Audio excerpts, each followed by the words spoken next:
সৌভাগ্য, সমৃদ্ধি, প্রতিপত্তি, expansion of natural growth, তাছাড়া স্পিরিচুয়াল এবং মেটেরিয়াল নলেজের যে যোজক, অর্থাৎ যে মেটেরিয়াল পেডিস্টালের উপরে আমাদের স্পিরিচুয়াল গ্রোথ পরিপূর্ণভাবে নির্ভর করে, তথা শিক্ষা, উচ্চশিক্ষা, টেকনোলজিক্যাল শিক্ষা, প্রায়োগিক শিক্ষা, শিক্ষার বিস্তার, গুরু, সন্তান, বিবাহ, কিছু ক্ষেত্রে পিতা বা পিতৃতুল্য যে আমাদের যে ন্যাচারাল আসপেক্ট আছে সোসাইটিতে, গার্জিয়ানশিপ, ন্যাচারাল বা সামাজিক যে অভিভাবকত্ব, যে সকল গুণ তথা আরো বহুবিধ যে আমাদের অ্যাবস্ট্রাক্ট গুণাবলী রয়েছে, এই সমস্ত কারকতা যে গ্রহ গ্রহণ করে, সেই গুরু গ্রহ বৃহস্পতি আগামী 4 তারিখ সে পুনরায় মিথুন রাশিতে তার রেট্রো মোশনে অর্থাৎ বকরি গতিতে এন্ট্রি করতে চলেছে এবং সেখানে সে 11ই মার্চ অবধি বকরি থাকবে। সেই নিয়ে একটা প্রাথমিক আলোচনা এবং তার অ্যাসেন্ডেন্ট ওয়াইজ আলোচনা করেছি এবং 11ই মার্চ থেকে 1 জুন পর্যন্ত সে মার্গী গতিতে থাকবে এবং 2রা জুন সে ফাইনালি কর্কট রাশিতে প্রবেশ করবে। আমাদের এই আলোচনা মুখ্যত এই ঘরে প্রবেশ এবং তার ন্যাচারাল আসপেক্ট এবং বর্তমান পরিপ্রেক্ষিতে কতটা প্রাসঙ্গিক সেটা নিয়ে আমরা আলোচনা করব। আলোচনা শুরুর আগে আপনাদের টাইমিংগুলো সম্পর্কে একটু বলে দিই। সেটা হচ্ছে,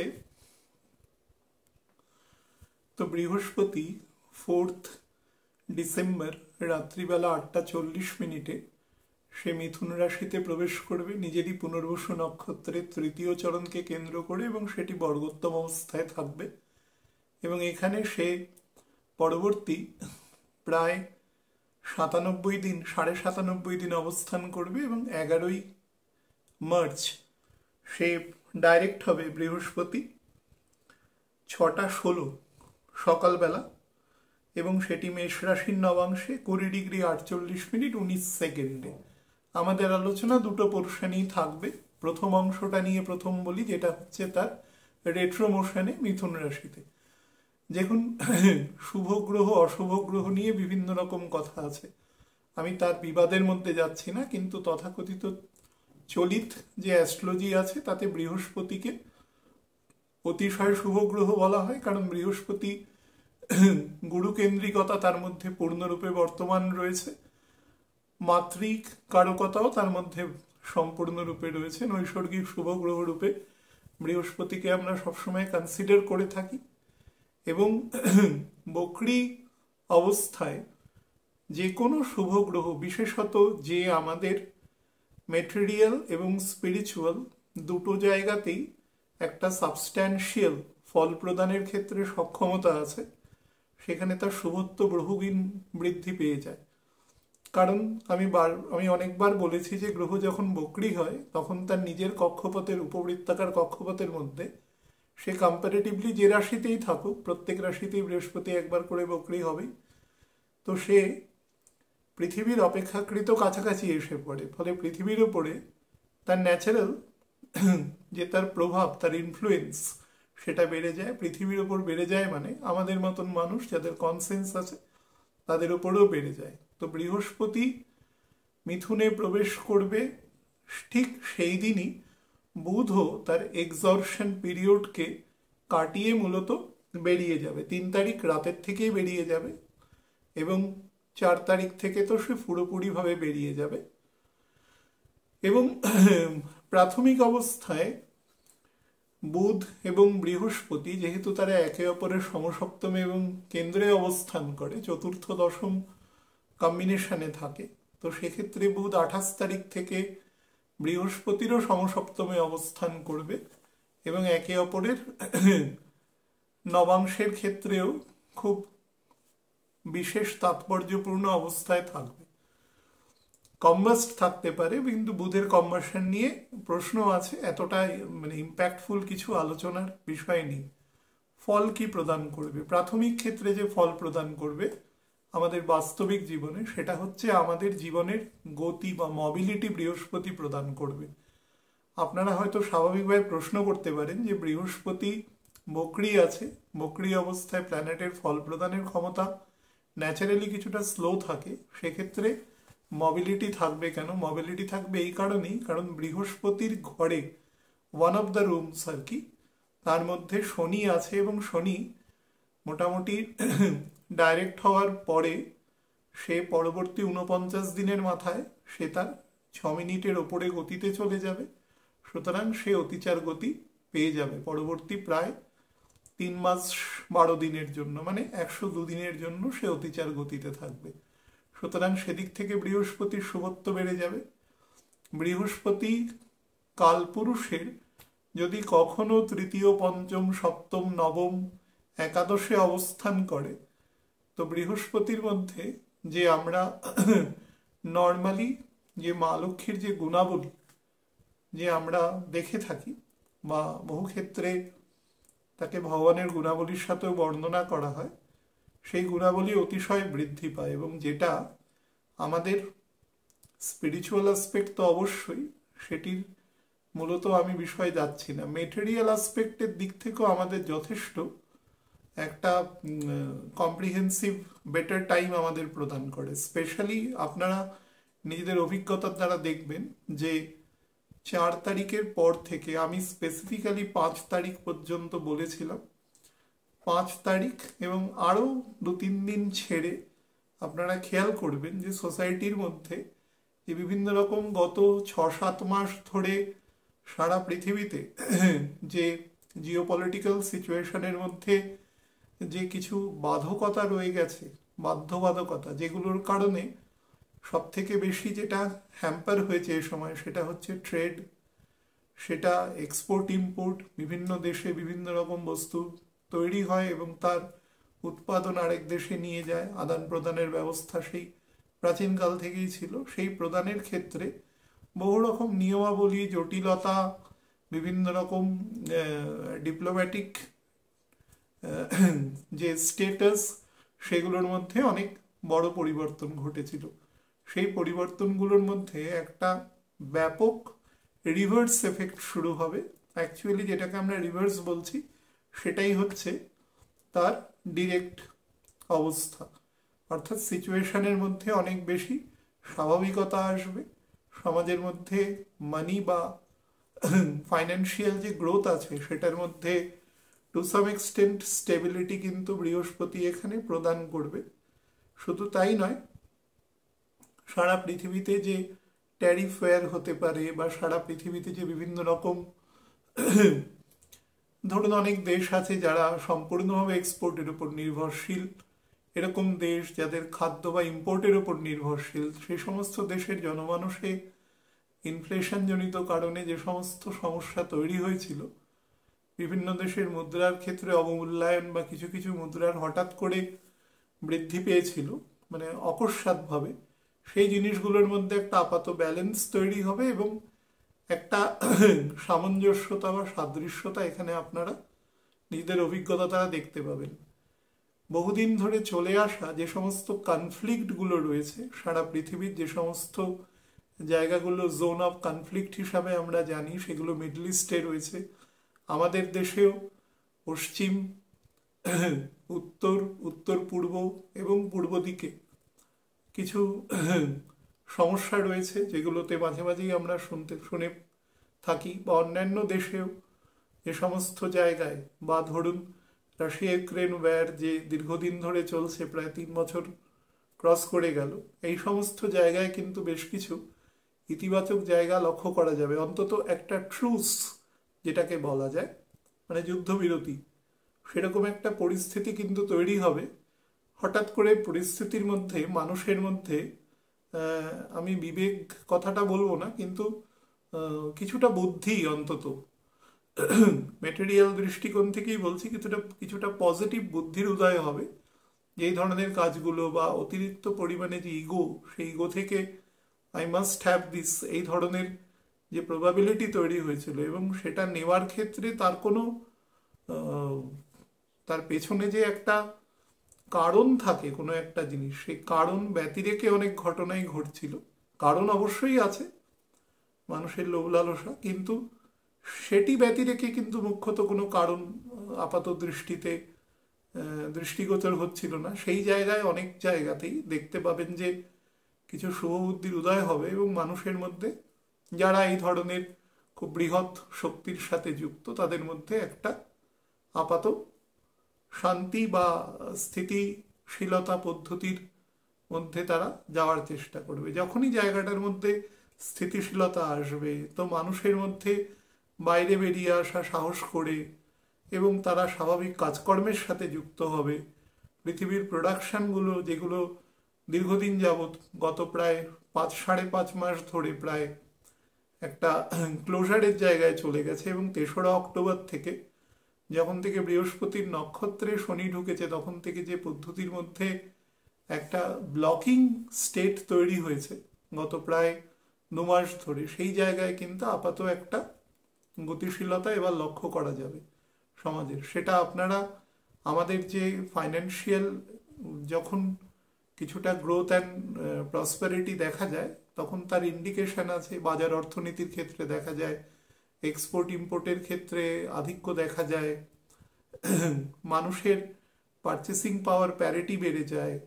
তো যখনই মানুষ সোসাইটির মধ্যে মানি ইনফ্লো করবে তখন সেই মানি সার্কুলেশন হবে, সেটা আরও বেশি প্রোডাকশন বাড়াবে, সেই সাথে সাথে ডিমান্ডও বাড়াবে। তার ফলে সব কিছুর মধ্যে একটা আবার ব্যালেন্স তৈরি হবে, মানুষের কাজের জায়গা তৈরি হবে। যেই কাজের জায়গাগুলো শ্রিঙ্ক করে এসছিল সেইখানেও কিন্তু বেশ পজিটিভ জায়গা লক্ষ্য করা যাবে। আমি কিছুক্ষণ আগে শুরুতেই বলেছিলাম যে গ্রহ যখন বক্রী থাকে তখন বিশেষত বৃহস্পতির মতন গ্রহ সে কিন্তু ন্যাচারালি তার যে প্রভাব, বিশেষত পজিটিভ প্রভাব সে বাড়িয়ে দেয়। বুধ আমাদের ন্যাচারাল কমিউনিকেশনের প্ল্যানেট, বুধের ঘরে আছে এবং বুধ মোটামুটি 26-এ আমাদের 26-এ ফেব্রুয়ারি পর্যন্ত সে ডাইরেক্ট মোশনে থাকবে। তারপরে কুম্ভের ঘরে সে 21শে মার্চ পর্যন্ত বকরি থাকবে। এই স্পেসের আগে পর্যন্ত অর্থাৎ 26শে ফেব্রুয়ারির আগে পর্যন্ত পৃথিবীর সর্বক্ষেত্রেই কিন্তু এই গ্রোথ এবং প্রসপারিটি আপনারা লক্ষ্য করবেন। অ্যাকচুয়ালি বুধ বকরি হওয়ার থেকে বৃহস্পতিও অত্যন্ত স্লো বা স্ট্যাটিক স্টেটে চলে যাবে। আমি হিসেব করে দেখেছি মোটামুটি 23 তারিখের পর থেকে 23শে ফেব্রুয়ারি থেকে 11ই মার্চ পর্যন্ত এই যে সময়টা বকরি হওয়ার আগে পর্যন্ত 13-14 দিন বৃহস্পতির গতি খুবই কম থাকবে, সেটাই স্বাভাবিক, এবং লাস্ট 6 দিন সে স্ট্যাটিক স্টেটে চলে যাবে। তো সেই কারণে সেই ফেজে গিয়ে একটু স্লোনেস আসবে ইকোনমিতে, বা হঠাৎ করে ধরুন মানির ফ্লো কম বা বাজার অর্থনীতির ক্ষেত্রে কিছুটা আপস অ্যান্ড ডাউনস লক্ষ্য করা যেতে পারে। বিভিন্ন আমাদের যে সূচক আছে আমাদের দেশের বা পৃথিবীর বিভিন্ন দেশের, যে আমাদের লগ্নি হয় আমাদের সেকেন্ডারি মানি মার্কেটে যে লগ্নি করি আমরা, সেখানে কিছুটা আপস অ্যান্ড ডাউনস বা কিছুটা সেন্স অফ ইনসিকিউরিটি গ্রো করবে। সেটা 16-17 দিনের জন্য। আবার মার্চ মাসের 20-22 তারিখের পর থেকে বৃহস্পতিও will take the direct motion. তারপর থেকে কিন্তু আবার সেই পজিটিভ গ্রোথ লক্ষ্য করা যাবে, এবং সেটা আপনারা মোটামুটি জুন মাসের 18 তারিখ পর্যন্ত, সেটা বৃহস্পতির প্রথম নবাংশ, বর্গোত্তম নবাংশ, সেই পর্যন্ত কিন্তু খুব ভালোভাবেই দেখা যাবে সোসাইটিতে। সুতরাং এই যে বৃহস্পতির যে বকরি অবস্থা এবং সে মিথুনের ঘরে প্রবেশ করতে চলেছে, এটা সর্বতোভাবে সমাজের, অর্থাৎ ফাইন্যান্সিয়াল গ্রোথ, একদম মেটেরিয়াল দৃষ্টিকোণ থেকে বলছি, financial growth, natural prosperity, development, মানুষের পারচেসিং পাওয়ার প্যারিটি, জব জেনারেশন, নতুন ইনভেস্টমেন্ট, এগুলো কিন্তু আমরা সার্বিকভাবেই সোসাইটিতে লক্ষ্য করব। এবার ব্যক্তিগত স্তরে যার হরস্কোপে সেই ইম্পেটাস বেশি আছে সেটা বেশি লক্ষ্য করা যাবে, যার ক্ষেত্রে কম আছে সেটা অ্যাভারেজ লক্ষ্য করা যাবে, কিন্তু পজিটিভ ফল অবশ্যই দেখা যাবে। এডুকেশনের ক্ষেত্রেও কিন্তু অত্যন্ত বেটার গ্রোথ, বিশেষত টেকনোলজিক্যাল ইঞ্জিনিয়ারিং, সেটা হার্ডওয়্যার সফটওয়্যার যে কোনো ফিল্ডে হতে পারে, সেখানেও কিন্তু ভালো গ্রোথ লক্ষ্য করা যাচ্ছে। তাছাড়া আমি গতদিনও আলোচনায় বলেছি বুধের ক্ষেত্রেও যে বিভিন্ন রকম ধরুন মহাকাশ গবেষণা সংক্রান্ত যে বিষয় আশয় আছে বা গ্লাইডিং যে ভেহিকেল আছে, বুধ ইজ অলওয়েজ যে ফাংশনের সাথে যুক্ত থাকে সে আমাদের কোঅর্ডিনেশন বা কমিউনিকেশন, এবং সেটা সেলফলেস কমিউনিকেশন কোঅর্ডিনেশন। রাহুর মতো অধিক মূল্য নিয়ে অনেক সময় বিভ্রান্ত করবার চেষ্টা বুধ করে না, ডেলিভারেটলি রাহু করে। অনেক সময় রাহুর প্রকৃতির জন্য ব্যাপারটা ডেলিভারেশন ঘটে, কিন্তু বুধের ক্ষেত্রে সেটা হয় না। বুধ শিশুর মতন, শিশুদের মধ্যে যেরকম কোনো প্রিটেন্ড করার প্রবণতা থাকে না, বুধের মধ্যেও সেই গুণ সর্বতভাবে আছে। বুধের ঘরে জুপিটার থাকবে, ন্যাচারাল কমিউনিকেশনের ঘর। বুধও অত্যন্ত ভালো পজিশনে অবস্থান করবে। মোটামুটি 13ই ডিসেম্বরের পর থেকে বুধের গতিও বৃদ্ধি হতে থাকবে। সুতরাং সেটা কিন্তু সমাজের সর্বক্ষেত্রে সেটা পরিলক্ষিত হবে। তো আলোচনাটাকে দুটো পার্টে যদি ভাগ করে করি, অর্থাৎ বকরি হওয়ার পূর্ব সময়, অর্থাৎ বকরি থাকার সময় 11ই মার্চ, এবং বকরি ত্যাগ করার পরে। বকরি ত্যাগ করার 4.5 দিনের মাথায় বৃহস্পতি এক্সরশন ফেজে চলে যায়, পরবর্তী প্রায় 13-14 দিনের জন্য। এই ফেজটা কিন্তু সারা পৃথিবীর জন্য একটু অস্থির অবস্থা তৈরি করবে। যদিও শনি এ সময় বেটার থাকবে, কিন্তু কম্বাস্ট থাকবে, এবং কম্বাসন মোটামুটি এপ্রিল মাসের ফার্স্ট উইক অবধি স্যাটার্নের থাকবে। তো যার জন্য শনি যে তার গুণগত যে ফল, যার দ্বারা পুরো বিষয়টিকে সে কন্ট্রোল করতে পারে, কারণ শনির দশম দৃষ্টি বৃহস্পতির মূল ত্রিকোণে থাকবে, কিন্তু সেই জায়গাতে তার কিছুটা শক্তিগত বা তার যে অ্যাকচুয়াল যে প্রোডাক্টিভিটি থাকা দরকার তার থেকে শনির কম থাকবে, বা একদম যখন কম্বাসন পিরিয়ডে থাকবে 3 ডিগ্রি রবির এদিক ওদিকে, মোটামুটি 8 দিনের মতন ব্যবধান। এই ব্যবধানটা একদম মার্চের 25 থেকে আমাদের এপ্রিলের 3-4 তারিখ অবধি থাকবে। এই সময়টা কিন্তু সব থেকে ব্যাপক থাকবে এবং শনির ফল প্রদানের ক্ষেত্রে অত্যন্ত অক্ষমতা থাকবে, কিন্তু অন্যান্য সমস্ত কন্ডিশন শনির ক্ষেত্রে ফেভারেবল থাকবে। তা সত্ত্বেও সে পরিপূর্ণভাবে ফল প্রদান করতে পারবে না। তার ফলে এই সময় আমি যে প্রাথমিক ক্ষেত্রে বললাম যে সমস্ত পজিটিভ স্টেপসগুলো, সেই কারণে আমি কনসেন্স না বলে বুদ্ধি কথাটা বলেছি মেটেরিয়াল ক্ষেত্রে। সেই বুদ্ধির জায়গায় আবার কিছু দুর্বুদ্ধি সৃষ্টি হবে, অর্থাৎ কোথাও কোনো লাভ লোকসানের বিষয়বস্তু তৈরি হবে, যার জন্য সারা পৃথিবীতেই আবার কিছুটা অস্থিরতা তৈরি হবে। কিন্তু এ সময় বিশেষত যেই জায়গাগুলো জোন অফ কনফ্লিক্টস হিসেবে চিহ্নিত আছে সারা পৃথিবীতে, মূলত সবসময় কিছু না কিছু অস্থিরতা সেই সমস্ত অংশগুলোতে থাকে। সেটা বর্ডার ডিসপিউট হতে পারে, সেটা কোনো দুটো দেশের মধ্যে নীতিগত বিভেদ থাকতে পারে, যে কোনো কারণেই হোক সেই সমস্ত জোনগুলো সবসময় একটু উত্তপ্ত থাকে।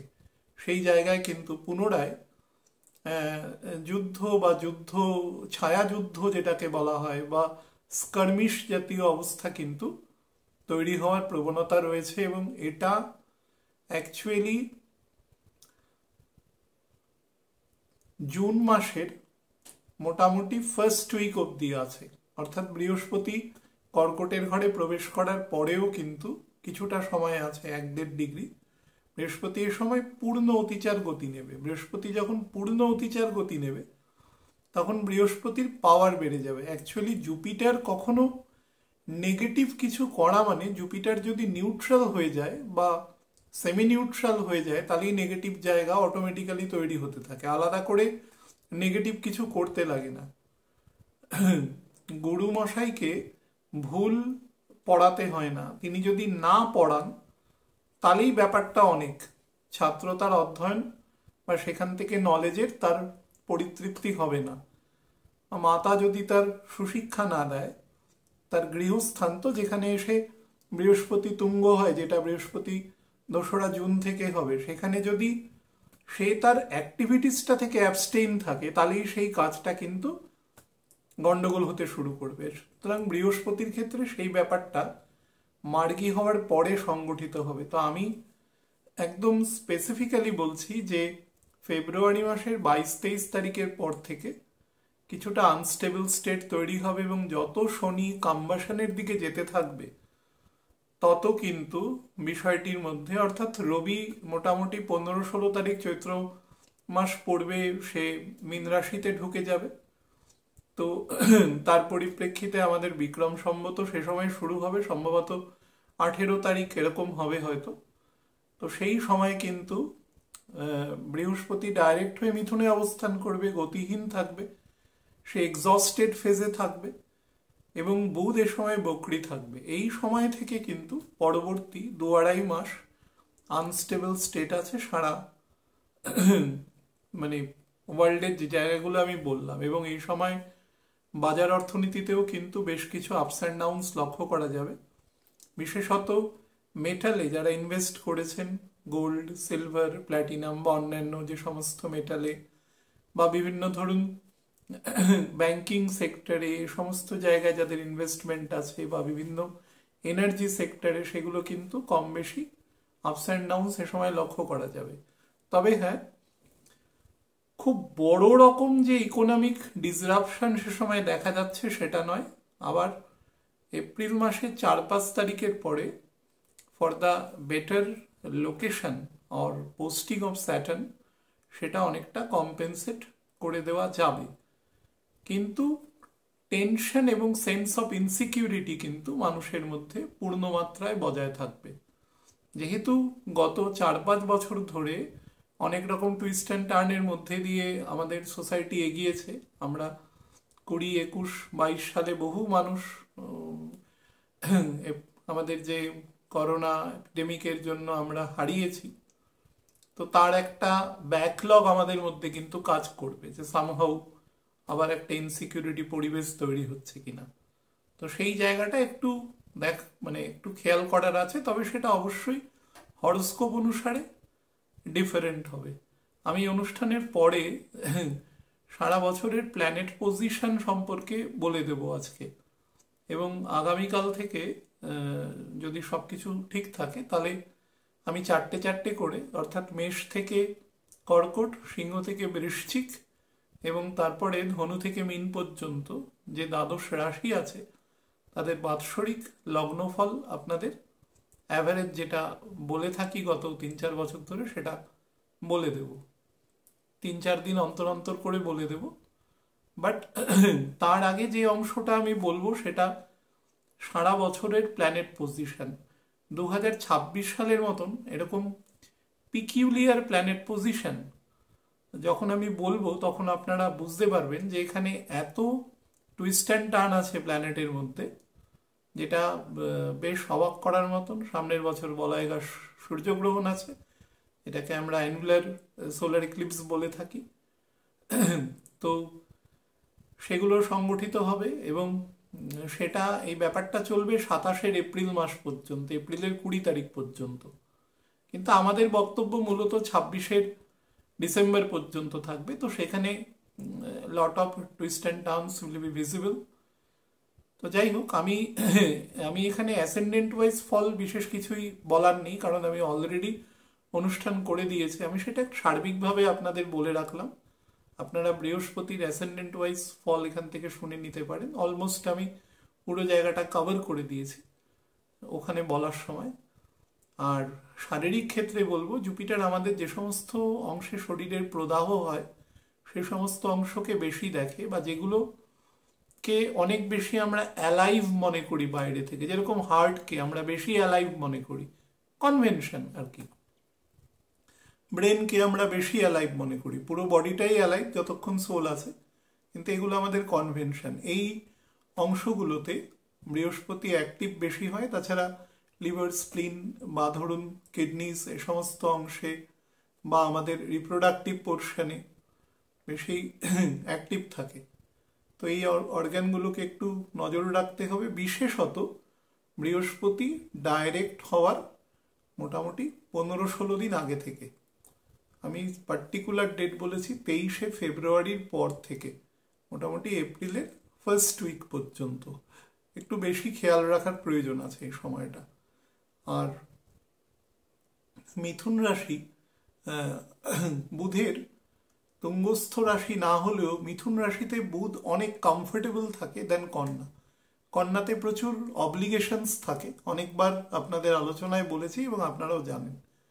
তার ফলে মিথুনে তার ডিসপোজিটার যদি অনেক কমফোর্টেবল থাকে তাহলে সেখানে যে প্ল্যানেট বসবে সেও কিছুটা কমফোর্টেবল স্টেটে থাকবে, যদিও বহুলোক শত্রু মিত্র এভাবে বলে। সুতরাং যারাই খুব গাড়ি ঘোড়া চালান খুব স্পিডে, তারা সেগুলোতে কিন্তু জেনারেল কন্ট্রোল করবেন, কারণ এখানে আমি সার্বিক আলোচনা করার সময় বলে দিয়েছি, আলাদা করে নতুন করে কিছু বলছি না, কিন্তু প্রত্যেকেই চেষ্টা করবেন এখানে রাখার। বৃহস্পতির সাথে রাহুর দৃষ্টি এবং সেটাও তুলার ঘরে থাকবে, এবং তুলা আমাদের বেসিক ভেহিকেল বা ব্যালেন্স সব কিছুকে নির্দেশ করে, মূলত ব্যালেন্স। তো সেই ব্যালেন্সকে রাহু কিছুটা ইমব্যালেন্স করবার চেষ্টা করবে, রাহু বৃহস্পতির শক্তি কিছুটা নষ্ট করে ক্লান্ত হবে। তো তার ফলে যাদের ক্ষেত্রেই তুলার ঘর ইমব্যালেন্স আছে কোনোভাবে, সেটা যেভাবে হোক, শুক্র ইমব্যালেন্স আছে, শুক্রর 4th 5th প্ল্যানেট শনি দুর্বল আছে, তাদের ক্ষেত্রে কিন্তু একটু সাবধানে থাকার প্রয়োজন আছে। আর ভেক্টর ডিজিজ যেগুলো রয়েছে সেগুলো কিন্তু ফেব্রুয়ারির পর থেকে একটু অ্যাক্টিভ হতে পারে, সুতরাং সে বিষয়ে সাবধান থাকবেন। ভালো থাকবেন প্রত্যেকে। নমস্কার।